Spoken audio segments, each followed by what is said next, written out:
while we're at it, remember, if you do go to shops, be kind, be safe, wear a mask, wash your hands, and practice proper social distancing. And now, without further ado, I am going to go on to the interview with Eva Hunter. She is a painter. She makes jewelry. Everything she makes is colorful and beautiful, and I've enjoyed looking through it all week long. Eva, thanks for being here. Hi, thanks for having me, and thank you for the compliment. I appreciate that. Of course. So tell us a little bit about your two-headed business there. I know you have sort of two parts to it. Yeah, my two-headed monster. So I started off focusing on the artwork, and I have always been very, I don't know, some would say a little hyper, and I like to keep busy, and I like to explore and experiment with different mediums and techniques. And I just sort of morphed into creating jewelry, and I call them little hand-painted miniatures. So I hand paint and manipulate the paint, and then I put it into settings. And so yeah, I have two businesses basically, but it's my empire. At least that's what I'm hoping it becomes. So I had no idea. So the stones featured in your jewelry are hand painted. I was wondering where you got them from, and I was like, I couldn't tell what they were actually made of. So is it underneath like a glass setting? Yeah, I make them. I'm wearing actually my earrings I made. So the painting is sealed with a glass cabochon, which is like a little dome, and my ring too. It's like a little glass dome that seals the paint so that, I can, put my hands in water and whatever, and it's jeweler quality level. It's a glue, it's a seal that I wash it with. But yeah, it's pretty tough stuff. So it's all hand painted. I make all of them by hand. Excellent. So what's your favorite make? I see a lot of turtles on your jewelry page in particular. Yeah, the turtles are very popular. I've sold out of them like 3 times now, and usually I'll do like small batches of things, and the turtles I did batch of 12, and I put them out, and poof, like they sold really well. And I sell at a couple of like just like almost every other artist in Syracuse, I'm sure, we do festivals and craft fairs and art mart and wildflower, all of it. And they would sell like really fast. So the turtles I like doing them because, turtles are adorable. But I also like I just like I don't know how to explain it. It's just the whole process of creating them and seeing like the glass domes kind of it's like putting the painting under a microscope, like a little magnifier. And when I put them on there, it's just like, wow, I did that. It's just satisfying. I just enjoy it. And it's like one of those things where if I don't have a lot of time or if I don't want to spend a lot of time on a big painting, like if I need a break in between sometimes I do some big pieces. I'll work on these little things for a little while, and it's like a little break from doing a big piece, but it still keeps me occupied. Otherwise, I don't know how to relax. I've been told that I don't know how to relax. I'm not very good at taking naps. So I just have to stay busy, and it just keeps me busy. Oh, I feel like maybe we're the same artist, because the reason my business is named Eclectic is because I just keep making random things, and I'll just be like, I'm interested in this day, and thus I shall make that thing.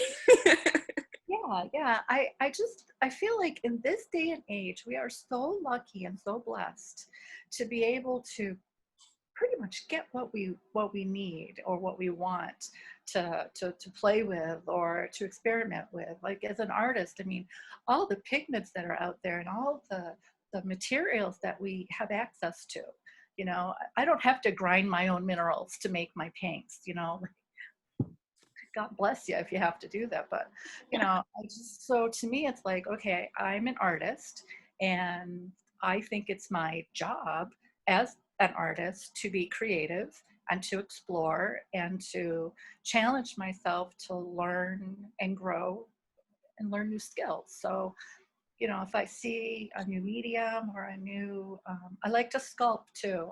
I enjoy doing that. So, I'll take a class here and there. And if it's something that I really enjoy, then I add it to my practice. So I mean, why not? We're blessed to have all of this stuff. Why not play with it all? I wanna grow and continue to learn. So what does your stock of craft supplies look like? How many cabinets does it take up? How many for what? For like, well, this is a question I like to ask because I know, like many artists, I apparently am a hoarder, and my stash just continues to expand depending on how much space I have. So, how many cabinets do you have that are just like filled with art supplies? Well, I can show you. I don't think a lot. Right. So I have I'm in my studio right now. It is the family room of our house. And I'm thank you, family. I'm very blessed to have it. But so I have it organized. So behind me is like my gallery wall, I guess you would call it. I love that. Yeah. Over here, I have this little cabinet thing there. Can you see the plastic organizers? Yeah. Oh no, I just realized I've bumped you into the studio tour already, and I did not intend to do that. Oh, that's all right. Want me to back up and that? No, that's fine. I'm going to put it solely on you so everybody can see your space. Oh, okay. Are we there? Yep. Okay, so behind me here, I have these little plasticky drawers, and that houses my jewelry and my acrylics, my oils, and just like random stuff. And then I have my easel way over there, and I'm gonna go this way. And then over here on this behind me, let's see, that's a big storage unit there. It has like things that I don't get into very often. Like sometimes I'll frame and mat my own work. So I have things for framing and mat cutting. And I sew too. I'm a seamstress. Surprise. So I have patterns. And then this is the table that I was working at today. I've been reshooting. Can you see it? Mm-hmm. I've been shooting my jewelry for a website. We can talk about that in a little bit. So yeah, I'm kind of doing that. And there's the shirt. And then over here's my, where are we? It's like a bookshelf, and it has my acrylic mediums and some alcohol ink kind of stuff. And then here's the peanut gang, peanut gallery. And I do pastels too. And so I don't know if you can see it. Where are we? Yeah, there. Anyways, that's pretty much it. Underneath the pastel table, I have canvases and pastel board and that kind of thing. But yeah, that's my studio. I didn't mean to catapult you into the tour so quickly, but sometimes I get ahead of myself with my questions. Yeah. Yeah, so it's pretty organized for me. I know where things are, and behind me I have a little computer table and computer things too. So. I would like you to could you tell our viewers about the Peanut Gallery? Because you told me prior to the interview and I thought it was really cool. So I'd like to hear more about that. Sure, I can tell you about the Peanut Gallery. Yeah, so before all the quarantine happened, I spent every day in my studio. I'm a full-time working artist, so it's my practice. I get up and come down here and I get to work, and paint and whatever. Well, when we all got kind of locked in our rooms, I was getting really worried and nervous about, am I going to catch this? My family going to catch this, or my neighbors going to get, like, of that, my friends. Like, I was really bombarded by worry and all the stimulation from the news and CNN and what are people saying and all this stuff on Facebook. And it was just constant like loop in my brain, and I couldn't sleep and I couldn't get any work done. And so I decided that I needed to do something that would really, really make me concentrate on what I was doing. Not that I don't concentrate when I'm painting, but it's different. I couldn't work creatively. So I decided to teach myself how to crochet. And so I made these, I'll pull one over. I started making these, what I call coronasauruses. They're like these little monster coronavirus creature things. And they have tails, and they're all different. Some have horns and some have just, I don't know, this one's my favorite. But I gave them all like Corona sort of names, like this is, Rona V and whatever. And it just made me, because I didn't know how to crochet. Mm-hmm. I was surrounded by women in my family that could crochet, like the really delicate Italian lace doily kind of things. Not me. I just never could learn. And so I thought, all right, I'm gonna teach myself how to do this. And I got a book, and I sat down and I got yarn and a hook, and I read the book and started playing with it, and I figured it out. I had a little help. My daughter's friend, we FaceTimed with her one day because I just kept like not progressing towards, like, it was just not looking right. And I'm like, what am I doing wrong? And I was reading the patterns wrong. But so yeah, that's my peanut gallery. I like it. I use them now for, before all of this happened, I used to teach at the library and the Everson and wherever. And now they've asked me to do some like videos online, like classes online. And I can't just like start talking into my camera and doing this thing. So I'm setting them up as my audience. So like, I feel like I'm actually talking to somebody. Maybe but I don't know. It's just fun. It makes me smile. And I think it's important to smile when you're trying to, teach or record yourself. And you got to have fun with it, Oh yeah, oh, definitely. I don't want to. So aside from the peanut gallery, what's your art community like?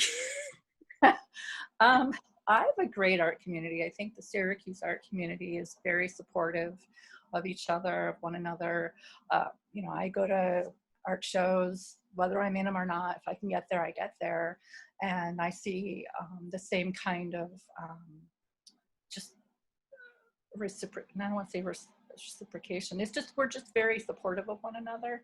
We go to each other's shows, we engage each other, we talk. I volunteer with the Public Art Task Force, which is part of ADAPT CNY. And, we do things out there for public art, which I think is really important. So, and, just a lot of different artists, a lot of my friends that I have now are people that I've met at art shows or, other artists. I think the places that we get to exhibit are fun, and they're just very, it's an eclectic kind of mix, and so it's just a really cool community and artistic vibe in Syracuse. It's fun. I definitely agree with that. Yeah. Yeah. Where do you get your inspiration for your paintings? I wanted to ask you a little bit about your paintings as well. I've noticed you have, I've noticed landscapes, I've noticed figures, I've noticed abstract. Is it sort of, does it sort of, is it sort of like in your sort of multi-headed approach is that you just want to try a little bit of everything? Yes and no. I think, well, when I was a kid, um, I grew up in the, back in the day when you went outside after breakfast to play, and you came home when it was time for dinner, and you were outside all day, and play was very imaginative and very, I don't know, daydreamy sort of. So lately, my artwork has been a reflection of my childhood adventures in playland. I think it's just really interesting to me how art and artists change over time, and their focus tends to change. When I first started doing art, I was really, really into like doing abstracty kind of stuff, and just weird shapes, and seeing like how I could push it and pull it, and a little bit of figurative stuff. It's always just been just really interesting to me. The power and the human form is just amazing, like, yeah. But yeah, so I don't know if I answered your question, but my work lately, like, is more like the Enchanted Willow painting that I just finished that one a few weeks ago, and that's totally from my childhood. We had a willow tree in the backyard with a giant tree house in it, and we played make believe stuff. It's totally from my childhood. Yeah, that again, we're like on the same wavelength because I remember my childhood trees very vividly. Yeah, Had a yeah, big magnolia, like the easiest thing to climb. yeah, that yeah. was that was where I spent every summer, was in a tree. Yep. And like the thing about, I don't know if it's just the thing about a willow tree, like ours was in our backyard and it was huge. Like even as a kid, like everything as a kid is, big anyways, but I know for a fact as an adult that it was a big tree. And we would go into it, like, how the willows would, they kind of hang down. Yeah. Ours were so big, they touched the ground. It was so long that those little wisps would touch the ground, and it was like you could like part the curtain and go in, and we could play in there. And then my dad built us the treehouse, and it's magic. It's magical. And I think that I'm sad that kids don't get to have that experience so much anymore, especially now when, we're all locked up in Yeah. there's those, like, don't get me wrong, I think electrical games are fine, and, I'm not trying to like say any of that's bad. I just think that you're missing something when you can't go outside and play and use your imagination. Yeah, definitely. So what would be your do you have sort of a long-term goal for your art? What would kind of be like the I made it moment? I think when I am continuing to grow as an artist, I think that that's just really important to me. I don't want to be making the same thing over and over again. It's just never really been my style. Like I do series, but that's more of an exploration of an idea to me. I think when I'm still able to do that and I'm successful, I mean, I want to sell my artwork, and I've sold some art, but I think when it's like consistent, Mhm. and it's not like, Yeah. I just, I think when it's like that and I can actually not stress about it, Yeah. that will be like a sigh of relief, and I'll feel like, yay, I've done it. But I also think too, um, when you get to the point where you can inspire and be a role model for other people, I think that's really important. And I think that's my ultimate goal is to be able to be a voice for other artists and to help other artists come along. You know, there are things that I've learned in going through this trying to run a business thing that I wish I had learned a million years ago. And it's just stuff they don't teach you. You know, if you go to art school, they don't teach you this side of it. You know, how to like photograph your stuff to put it on a website, like how to write a business plan, like that kind of stuff. So I think when I get to that point, then I'll feel like I made it. Wonderful. So how can our viewers support you?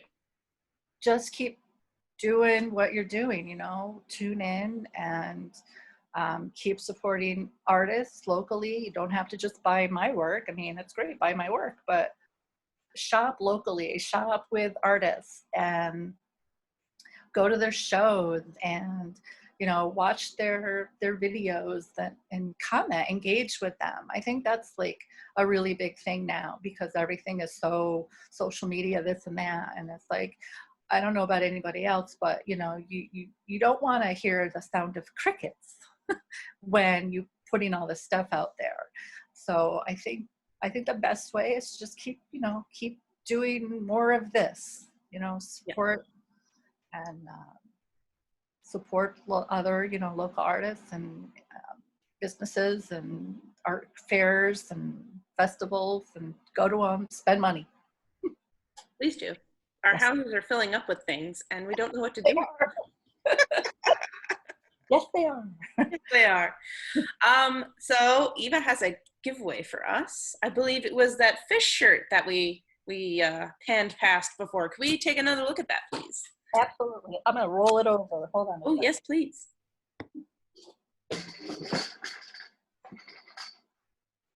Ah, the dressmaker dummy. Oh, very cool. I like you, fish. So that is my steampunk fish.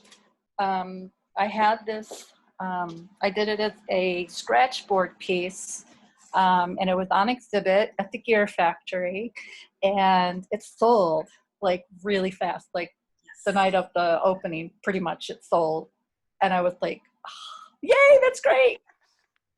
Now what do I, you know what I mean? It's like, and so a friend said, oh, you should put that on a shirt and you should sell prints. And so I did, and I do. And so lucky viewer will get a shirt. All right, so you know what to do, folks, at this point. I hope you do. We're on episode 13. Where have you been? You need to like and or comment on the video. You're going to have the whole weekend to do so, and I will do the drawing on Monday from my trusty fish bowl. And yes. So, well, thank you so much, Eva, for letting me interview you and for reaching out. That was awesome. All right, time for the fine text. Small Business Shopping Network is sponsored by, no, it's not. It's sponsored by me. But you should like and follow the page for more artist interviews. You can go back and look at all the old videos. There's lots of great stuff there. You're going to find out about amazing people making amazing things. If you are an artist who would like to be interviewed, you should send me a message and I would be happy to have you on. There will be no interviews for the next 2 weeks. I am going to be helping out with the Syracuse art stream through Shop Locally. Eva will be there. I will be there, not only as an interviewer, but also as a seller. It's going to be great. July 11th and 12th. It will be streaming on the Shop Locally site and on this Facebook page. And there will be artist demos, studio tours, interviews, art shows, swag bags, giveaways, lots of good stuff. You're not going to want to miss it. It's going to be great. So you can look for my intent for this on this page. I'm going to be doing a little roundup of who you're going to see on the stream, what you can expect, what you can buy, and how you can enjoy yourself. So until next time, everybody, make sure you tune into the art stream, wear your masks, wash your hands, socially distance, and buy some art. Thank you, everybody. Thank you.